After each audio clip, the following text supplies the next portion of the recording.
Some people feel an intense amount of loyalty to their financial advisor, even if they suspect in the back of their mind that they've outgrown the services they're receiving. Yes, changing financial advisors isn't always because they did something wrong, but it's maybe more you doing something right and just realizing that your life and financial picture has outgrown their service model. Today, we're going to talk about 7 red flags to look for that would suggest that your life has outpaced the services that you're receiving from your current financial advisor. Welcome to the Abundance Mindset.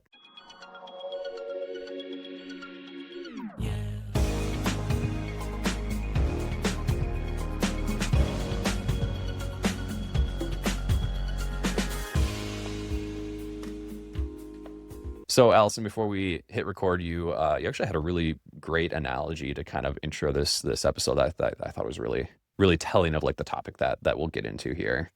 Yeah, I think, in the spirit of working with someone who truly has your best interests and is looking for strategies that are personal to you, I thought of actually, just a personal experience, non financial, that I had that I think is a good depiction of this conversation. And um, years ago, I had some heart issues and I was seeing multiple medical professionals and specialists who, they were all covered by my insurance. And, going to the doctor should be good, right? And I'm seeing cardiologists, I'm seeing specialists, and I keep getting, the same answer, which is surgery, and saying, okay, this is your issue. We can fix it with surgery.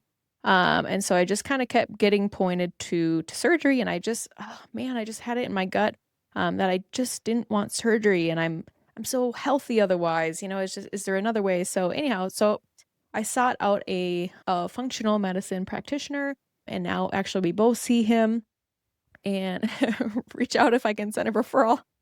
Big fan because he found something deeper that was going on, and we were able to cure my heart issues. And actually found something that we never would have found if we would have done surgery. And we're able to cure my heart condition without surgery. And so I'm overjoyed and so much more fulfilled, right? But I just think that that's a great parallel because sometimes you go and maybe, covered by insurance, like you get a free, maybe you think it's free financial plan and you see a professional and they, but they kind of, maybe it's a big wirehouse and you kind of just keep getting surgery, or pointed towards the plan, which might be similar for a lot of people that they see, if not exactly the same. Yeah, no, I mean, I thought this analogy was just like so apt because yeah, you were kind of in a gravity well where the path of least resistance financially, operationally would just be to say, okay, actually that year, we'd hit our deductible, right? So it's like this is quote unquote free, right, to get this surgery. Obviously the recovery wouldn't have been free to you and your body, but yeah, it was the path of least resistance was to do whatever one was saying, but you picked your head up a little bit more, took a harder evaluation of it and said, is this actually the right fit for me and my circumstances and my situation? And so you dug several levels deeper, right, and found a path that ultimately ended up working way better for you. So yeah, I thought that was just a great example as we think about, okay, in the financial world, perhaps you have an advisor, and we often speak with and work with people that had a previous advisor, and it's not that the advisor is necessarily bad, but you start to have a sneaking suspicion that they just aren't the best fit for you anymore. Mhm. And it can be hard to even think about changing advisors, even if you don't even, have maybe the highest opinion of them. It's just so hard to think about changing. It's hard to ask those questions, even ask those questions and then have the ability to reason through and then take action. It's difficult. So, Yeah. Yeah, so I mean, there's a lot of things that we could talk about for this episode, but I think a pivot point that we'll spend a bit of time around is investment management versus planning. We've got other industry episodes, past episodes, just kind of talking about like what a financial advisor is, what a fiduciary is. Go back and listen to those if you kind of want to dig into some of the things that can sort of modify or change what financial advice is and what you're paying for. But yeah, I think for purpose of today, we'll probably talk a lot about that pivot point of what does investment management only feel like, and where might you start to feel a rub where you might need more comprehensive planning that's looking at tax, that's looking at estate, that's looking at insurance needs, and kind of wrapping that into a more comprehensive service package. yes, having a plan, not just a portfolio, right? So, investment management, having a portfolio, there's So many ways that could be going right or wrong, that you maybe have no idea. So there's depth there, but it's, having a portfolio and then getting professional management versus planning, proactive planning. We've done extensive podcasts on these, right? It's making it all work together, your taxes, your retirement, your, benefits at work, your like all of these different planning topics, making them all work Yeah. comprehensively. Yeah. Okay. So let's set up the problem. Really big picture, we'll say there's two types of firms in this space. There's an investment management firm and there's a planning firm. No firm is going to put that on their billboard. So, and we'll talk into then how you kind of identify that. But like statistically speaking, an investment management firm tends to manage many more client households than a planning firm. So, like an average investment management firm, we pulled some research suggesting that the median household serve is 235. On the other hand, a planning firm typically is going to have around 75 cap, 50 to 75 cap for actual planning households. And just off the bat, that creates just a big delta in terms of time and attention that a professional can spend on your financial life, right? I know at the level that we do planning, we could not just us service 235, No 250 chance. households. Yeah. We couldn't. Not in a planning service tier. That's proactive. So with that distinction in mind, let's dive into those 7 flags that you may have outgrown your current financial advisor.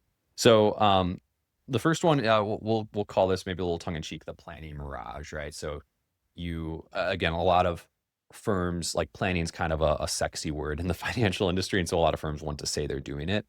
They might be doing it in some capacity, but there's really a broad spectrum here. So what are flags that you're hearing the word planning, but you're not actually really receiving planning? Yeah, I can think of a company slogan actually that says everyone deserves a plan, but then I wouldn't say they deliver a plan, they deliver, a product. And so Mm. it is a very popular word because people want a plan. And so you just have to unfortunately filter through, the different caliber of plan that you're paying for. So yeah, I mean, flag 0 is, are you paying for it? Yeah, okay. The 8 flags. Yeah. Yeah. Yeah, no, and again, we've got separate episodes. I'll make a note to link in the show notes on like paying, like our philosophy on paying for advice versus You're free paying plans. you're paying somewhere. So just make sure you're paying for a plan. Yep. Okay, flag number 1, your advisor, the conversations that you have with them ongoing, maybe it's once a year and it kind of it starts and ends with the market. They maybe review your portfolio or show you a chart, but not much past the investment account that you have with them. Yeah, and I think this is often a early level up sign for people. Investment management is typically like job number 1 that people just think of when they think of financial planner. And that certainly is a job. However, if it is the only job being performed on your behalf, like realize that there's many more services, and ideally like investment management tends to get better when it's wrapped around with other services that incorporate your bigger financial and life picture into it, such that your investment management is serving your bigger picture instead of just a singular or set of accounts.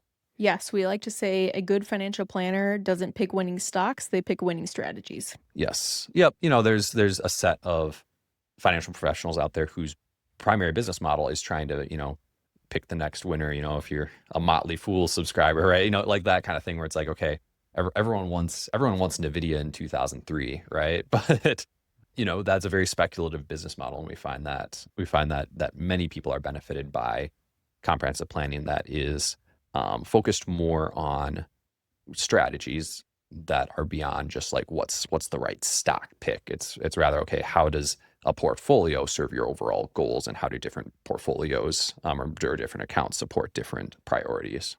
So that's flag number 1. Flag number 2, called the talk to your CPA deflection. What this is getting at is your financial advisor of sorts, don't want to dig into tax, and so I'm going to deflect you to your tax professional.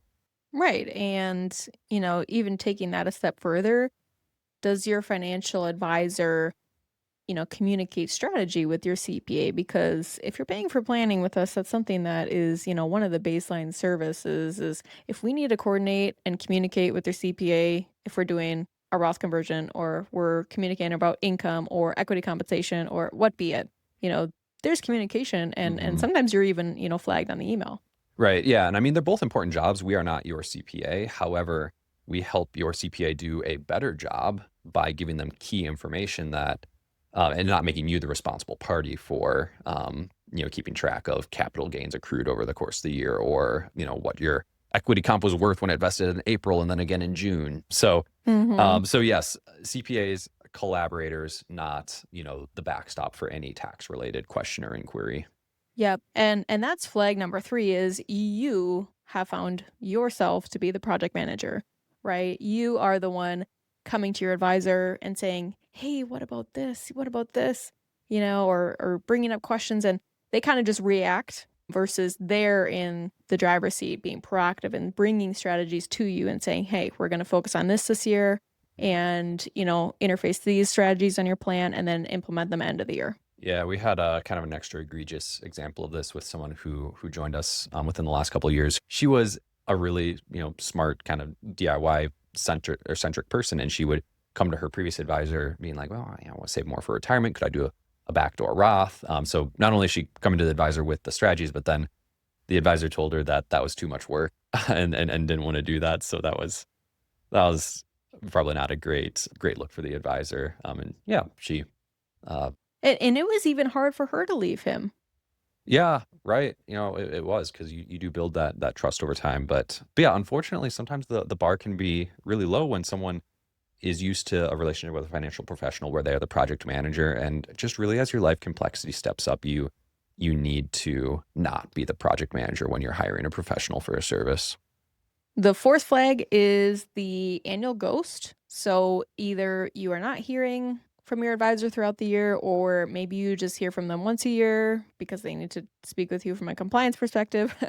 Hopefully, right? And during that annual review of sorts or conversation, it kind of stays within the realm of just, your investment account with them. Yeah, that's what we'd call reactive service. You'll find at a planning firm, a good planning firm is going to have a proactive service model. So, for anyone watching on YouTube, we'll actually throw up just a kind of a high level depiction of our proactive service model. We find that across the industry, a service model is what you should expect from planning, because really we do have an annual cadence because we file taxes annually, and planning inherently has a lot of tax implications.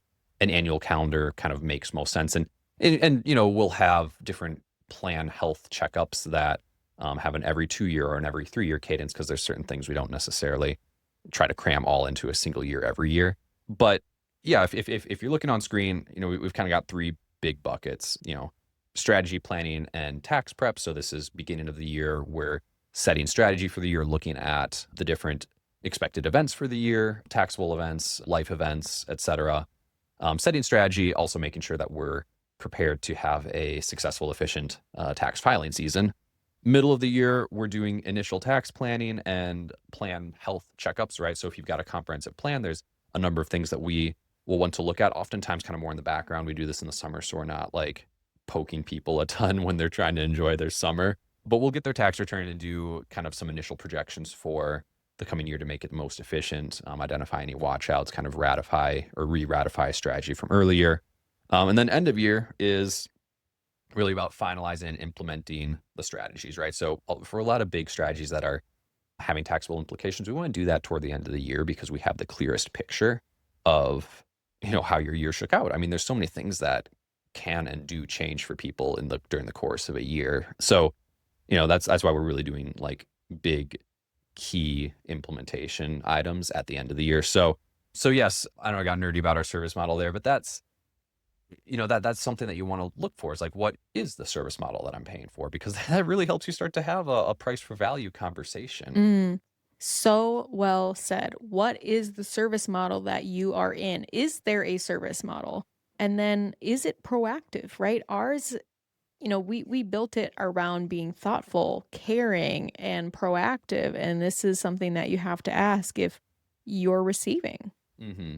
Yeah, and that's a flag five, and we probably don't have to linger here, but if there's no systematic looking ahead, then you're receiving reactive service. And that really, we just see that stop being a fit for people when they begin to have more complex, particularly tax circumstances, a lot of times around equity compensation, right? If you're not looking ahead on equity compensation, you're losing for sure. If your planner isn't aware of what's happening in your life over the next 12 to 18 months, then that's a miss. Yeah, if your planner doesn't have a view of your future or, any kind of data about it, then like they can't even take the first step toward helping you. So if they're not acquiring that information, then you're certainly not getting a proactive service model. Right. And that's why in our proactive service model, we have that goal setting strategy session at the beginning, the first quarter of the year so that we can say, okay, what's upcoming? And then here are the strategies that we're going to implement and make sure we execute throughout the year. Yep. Yep. All right, flag number 6. Man, this is a wild one, but we'll call it the fee mystery. And the reason I say it's wild is there's just a behavioral component where sometimes people are just averse to thinking about the fact that they pay their financial advisor. And, really normal, smart people, not often, but sometimes we'll hear like, oh, I think my advisor like does everything for free for me. And it's like, no, they don't. Yeah. And even if you don't think or, that they're doing work for free, a lot of times I'll ask prospective clients, what are you currently paying, right? Because we can always do a fee comparison. So what are you currently paying? And the most common answer is I don't know.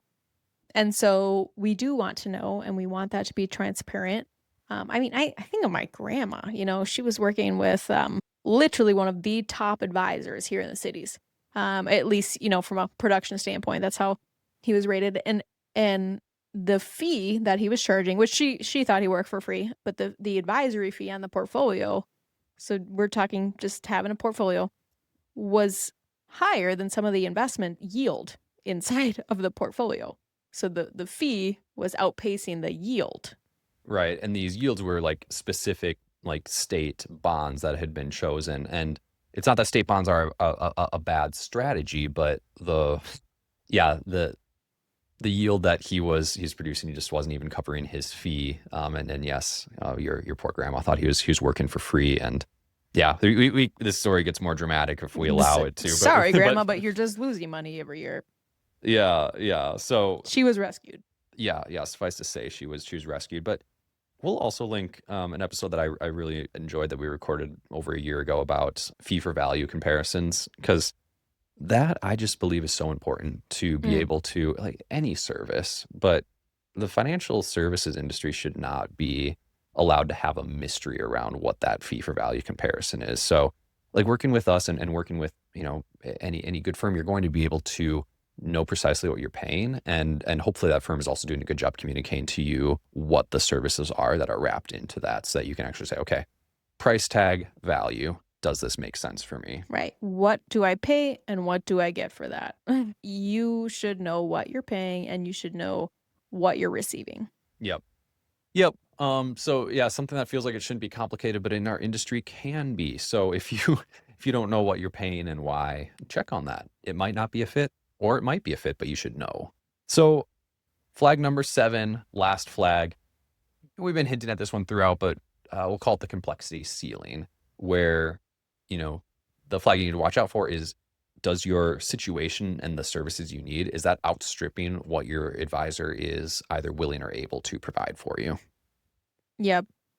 Yeah, and there's different layers to this, are they at, a big wirehouse firm, a bank, or are they in an independent RAA space, so it's where are they located and then how do they act within that and, what access do they have to the marketplace? Yeah. How are they structuring their service model? I mean, man, this is a whole other episode, but big flag because you need to understand what that advisor is able to do for you and if your unique situation is gonna be served by that. Yeah, and this I think can be a really subtle one to tease out, but I think the thing to watch for is, if you're thinking back to like a recent conversation you had with an advisor, maybe you've got some questions about some situations that are coming up in your life. And if you feel got unsatisfactory answers, high level answers, or, maybe the answers, kind of switched over to something else that wasn't related or wasn't necessarily helpful. These are things a lot of times we can intuit, but it can be really hard to put a finger on, where it's like, well, hang on, like my complexity actually wasn't really helped by this interaction and any subsequent follow-ups. So the bottom line here is if you're experiencing any of these red flags, you might be in, just kind of a mediocre fit of an advisor. And so we want people to move from, kind of good enough or less than to abundance. And so this is something where we wanted to build a podcast around. Here's a couple things you can look for. Some of it is a feeling, some of it is a knowing, but we really hope that you move from feeling to knowing to action. Right. And ultimately we're passionate about people getting the right fit, right? Because this is just too important of a field to have a mediocre fit. And mediocre fit over time, or bad fit certainly it just starts to like the gap of what you could experience and what you could grow in your financial life just grows larger and larger. So yeah, if you're experiencing these flags, it's a good time to think about whether you need to make changes in your financial life in order to really get to that optimal level. So if this resonates with you, you can reach out and book a consultation to figure out if you are in that place and you want to level up and create more of a system for your financial plan personally. Yeah, absolutely. We offer complimentary 60-minute strategy sessions where we really just kind of dig into your financial life, and then are able to get enough information where we can give you some guidance on what makes most sense from our professional perspective.